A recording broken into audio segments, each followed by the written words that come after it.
हरियाणा के रोहतक जिले का एक गांव है कबूलपुर। 14 सितंबर 2009 को सुबह के लगभग 5 बजे के आसपास कबूलपुर गांव में एक रिटायर्ड मास्टर जो होते हैं वो अपने घर का दरवाजा खटखटाते हैं। उन्हें क्या पता था कि दरवाजा खुलने के बाद सामने का जो मंजर होगा वो उनकी जिंदगी को पूरे तरीके से बदल देगा। 7 लाशें, एक बेहोश पड़ी बेटी और छत पर 2 बेहोश पड़े इलेक्ट्रिशियन। क्या ये सिर्फ हत्याएं थी या रिश्तों की नींव को हिला देने वाली एक ऐसी सच्चाई, एक ऐसी साजिश जिसे सुनकर आपको अपने कानों पर विश्वास नहीं होगा। 14 सितंबर 2009 कबूलपुर गांव में सुबह 5 बजे के टाइम पे एक रिटायर्ड मास्टर जो होते हैं वो अपने पशुओं की घेर से अपने घर आते हैं। घर आने के बाद वो दरवाजा खटखटाते हैं। दरअसल उनको आदत थी कि भाई उनके बहू और बेटों को जगा दिया जाए ताकि वो समय पर पशुओं का चारा पानी जो है वो दे सके। जैसे ही वो दरवाजा खटखटाते हैं, वो दरवाजा अंदर से खुलता नहीं है तो उनको थोड़ा गुस्सा आ जाता है। वो तो दरवाजे को वो थोड़ी जोर से धक्का लगाते। तो धक्का लगाने के बाद जब वो सामने का मंजर देखते हैं तो उनको अपनी आंखों पर विश्वास नहीं होता कि वो ये क्या देखते हैं। जैसे ही वो दरवाजा खुलता है तो उनके बहू और बेटा बेटा सुरेंद्र बहू पर मिला बेड पर मृत अवस्था में पड़े हुए थे। जब मास्टर जी ने अपनी छड़ी से उनको ऐसे छुआ तो उनके शरीर में कोई हलचल नहीं थी, यानी कि ना ही तो वो सो रहे थे ना ही वो बेहोश थे, बल्कि वो मृत अवस्था में पड़े हुए थे। उसके बाद मास्टर जी दूसरे कमरे में जाते। वहां जाकर देखते हैं तो उनके 4 पोते पोतियां, यानी कि विशाल, अरविंद, सोनिका और मोनिका, चारों बच्चे भी जो हैं मरे हुए थे, मृत अवस्था में अपने बिस्तरों में पड़े हुए थे। और तो और जब वो सामने वाले घर में जाकर देखते हैं जहां उनकी पत्नी भूरी देवी रहती थी तो वो भी उनको वहां पर मृत अवस्था में मिलती। मास्टर जी को ये सारी बातें बिल्कुल अंदर से झकझोर देती हैं। उनको बिल्कुल विश्वास नहीं होता कि सुबह का मंजर ऐसा होगा। पूरे गांव में जो है खबर फैलने के बाद हड़कंप मच जाता है। सारे जो लोग थे गांव के, आस पड़ोस के, मास्टर जी के घर के जो लोग थे वो मास्टर जी के घर के आगे जो है इकट्ठा हो जाते हैं। पुलिस को सूचित किया जाता है। पुलिस और फोरेंसिक टीम जो है मौके पर ही पहुंचती है। उसके बाद जो है पुलिस जब आकर इन्वेस्टिगेशन शुरू करती है तो और भी कई सारे खुलासे होते हैं। सुरेंद्र और प्रमिला की एक बेटी थी सोनम, जिसकी उम्र लगभग 19 साल थी इस टाइम पर। वो बाथरूम में बेहोश पड़ी हुई थी और उसके मुंह से झाग निकल रहे थे। ऐसा लग रहा था मानो उसने जैसे जहर खाया हो। और तो और छत पर 2 इलेक्ट्रिशियन सुनील और मनोज भी बेहोशी की हालत में पड़े हुए थे। पुलिस जो है इनको तुरंत ही रोहतक के पीजीआई हॉस्पिटल में जो है भर्ती करवाती है। उसके बाद पुलिस के सामने एक-एक करके नए-नए खुलासे जो है होते जा रहे थे। आखिरकार 7 लाशें एक ही रात में एक ही परिवार के जब उठ जाती हैं तो ये बात काफी खौफनाक और हैरान करने वाले। मास्टर होशियार सिंह का बड़ा बेटा सुरेंद्र, उसकी बहू प्रमिला, प्रमिला के जो मामा थे वो पुलिस को बताते हैं कि मास्टर जी के 2 बेटे हैं।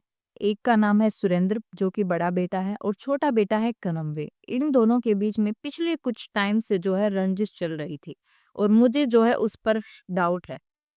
तो इसी के चलते जो पुलिस होती है कनमवीर को शक के दायरे में लेकर उसी के नाम पर एफआईआर लिख लेती है। लेकिन जो मास्टर जी थे वो अगले दिन कुछ एक ऐसा खुलासा करते हैं जिसको सुनकर गांव वालों को और पुलिस को जो है यकीन नहीं होता। मास्टर जी बताते हैं कि मेरा बेटा करमवीर और जो ये था सुरेंद्र, इनके बीच में रंजिश भले ही थी लेकिन मेरा बेटा करमवीर ऐसा नहीं है कि मेरे जो बड़े बेटे और बहू को मार दे या उसके बच्चों को मार दे। वो इस हद तक कभी नहीं जा सकता। हाँ, मैं मानता हूँ कि इन दोनों के बीच में झगड़ा चल रहा था लेकिन वो इस हद तक कभी नहीं जा सकता। तो मास्टर जी पुलिस को बताते हैं कि उन्हें उनकी पोती सोनम पर शक है जो कि बड़े बेटे की बेटी थी, यानी कि सुरेंद्र और प्रमिला की बेटी थी जो कि 19 साल की थी।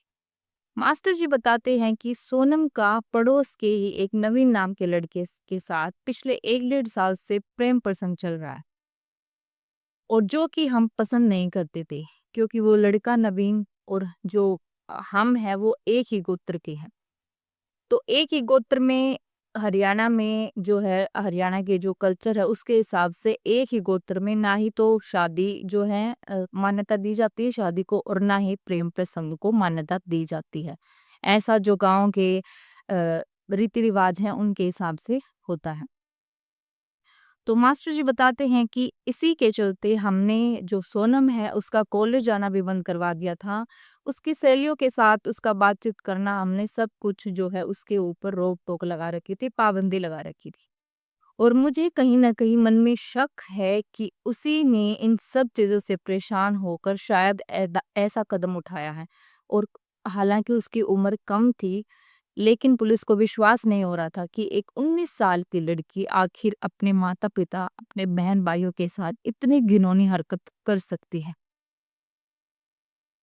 तो इसी के चलते पुलिस जो है नवीन को हिरासत में लेती है और उससे सख्ताई से पूछताछ करती है। तो नवीन जो है पुलिस के सामने डर के मारे सारे राज खोल देता। नवीन पुलिस को बताता है कि मैं कंप्यूटर डिप्लोमा का कोर्स कर रहा था, और जो ये सोनम है ये नेकीराम कॉलेज में बीए फर्स्ट ईयर की छात्रा थी, और हम दोनों जो है वहीं पर आना जाना हमारा होता था एक साथ, और हम जो है मिलते जुलते रहते थे। इसी के चलते उनका जो है दोस्ती जो है वो प्यार में बदल बदल जाती है। हालांकि उनके बीच में फिजिकल रिलेशनशिप भी जो है वो बन चुकी थी। सोनम के परिवार वालों को जो है पता चल जाता है इन दोनों के प्रेम प्रसंग के बारे में। उसके बाद जो सोनम की फैमिली वाले थे वो सोनम पर पाबंदियां लगा देते हैं। उसे ना ही तो कहीं बाहर आने जाने दिया जाता है, ना ही किसी फ्रेंड के साथ उसका जो है बातचीत जो है होने देते थे। और शायद इन्हीं चीज़ों से तंग आकर वे दोनों जो है काफ़ी परेशान हो गए थे, वो दोनों मिल-जुल नहीं पाते थे, यानी कि नवीन और सोना। इसी के चलते वो प्लान करते हैं, क्योंकि वो फ़ोन पे एक-दूसरे से बातचीत करते थे, और वो प्लान करते हैं कि हमारा जो प्यार है उसको हम नहीं छोड़ सकते, बल्कि हमारे प्रेम प्रसंग के बीच में जो भी आएगा, भले ही वो माता-पिता, भाई-बहन या हमारे परिवार वाले ही क्यों ना हो, हम उनको ही रास्ते से जो है हटा देंगे। और इसी के चलते वो एक प्लान बनाते हैं, या यूँ कहें एक घिनौनी साजिश रचते हैं और उसको अंजाम देते हैं, अपने प्रेम प्रसंग को जारी रखने के लिए। नवीन झज्जर के छारा गांव में रह रहे उसके मामा के लड़के के पास फोन करता है, और उसकी मदद से जो है वो लगभग 100 के आसपास नींद की गोलियां खरीद लेता है, और नींद की गोलियों का पाउडर बनाकर सोनम को दे देता है। और 13 सितंबर 2009 की रात को खान जो डिनर का टाइम होता है, यानी रात का जो खाना होता है, उसमें वो सोनम जो है वो पाउडर मिला लेती है। और वो खाना खाने से पूरा परिवार जो है वो ऐसे नींद में सो जाता है जो कभी उठता ही नहीं, या यूं कहे कि मौत की नींद में वो अपने परिवार को सुला देती है। और तो और सोनम का जो बड़ा भाई अरविंद था, वो छत पर काम कर रहे दोनों जो इलेक्ट्रिशियंस थे उनको भी वो खाना सर्व कर देता है, जिससे कि वो भी बेहोश हो जाते हैं। सबके बेहोश होने के बाद, यानी कि गहरी नींद में सोने के बाद, सोनम जो है नवीन को फोन करके अंधेरी रात में घर बुला लेती। नवीन जो है घर पर आता है और एक एक करके सभी फैमिली मेंबर्स को ठिकाने लगा लगा देता है। पहले तो सोनम के माता पिता, यानी कि सुरेंद्र और प्रमिला।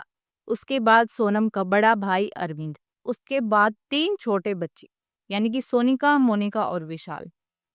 ये सब करने के बाद भी उनका मन नहीं भरता, तो वो सामने वाले घर में एंटर करते हैं जहां पर सोनम की दादी भूरी देवी रहती थी। 60-62 वर्षीय एक बूढ़ी औरत की भी जो वो है हत्या करते। पूरे परिवार के कुल 7 सदस्यों को मौत के घाट उतारने के बाद भी इन दोनों कातिलों का मन नहीं भरा था।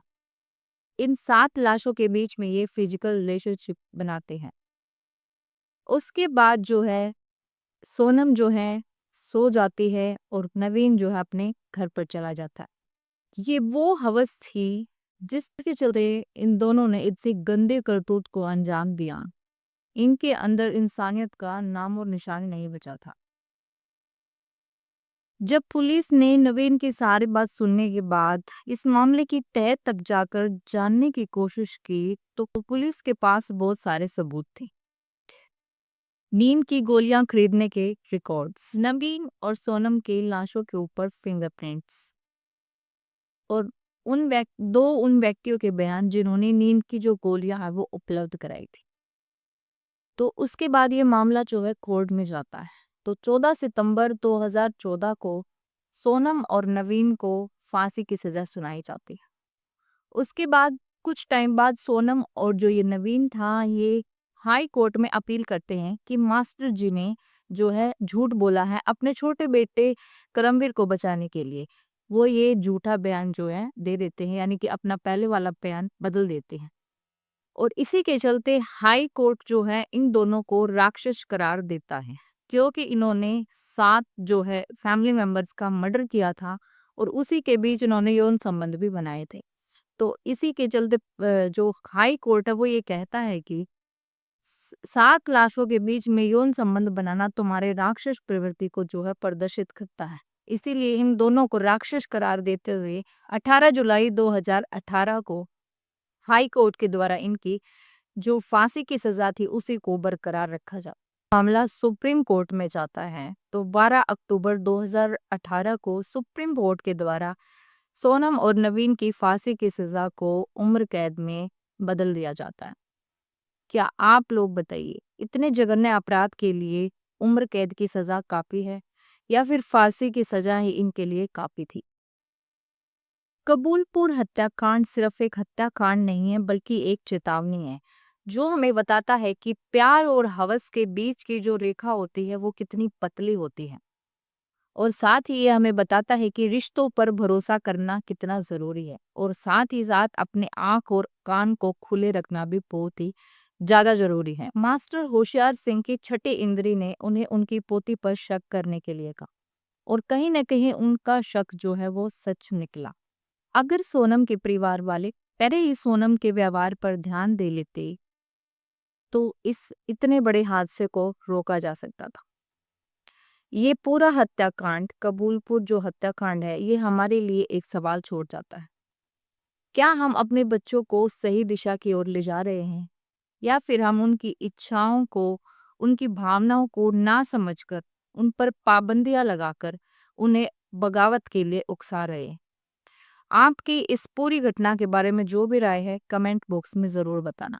कबूलपुर हत्याकांड हमें रिश्तों, विश्वास और अपराध की गहराइयों तक ले जाता है कि कैसे प्यार और या यूं कहे हवस के चलते एक 19 साल की लड़की अपने परिवार के 7 सदस्यों को चुटकी बजाते ही खत्म कर देती।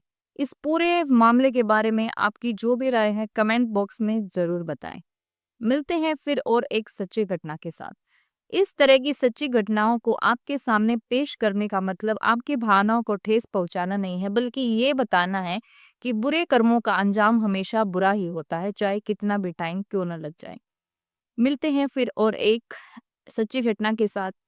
अपना ख्याल रखें, सचेत रहें, जागरूक रखें, खुश रहें। जय श्री राम।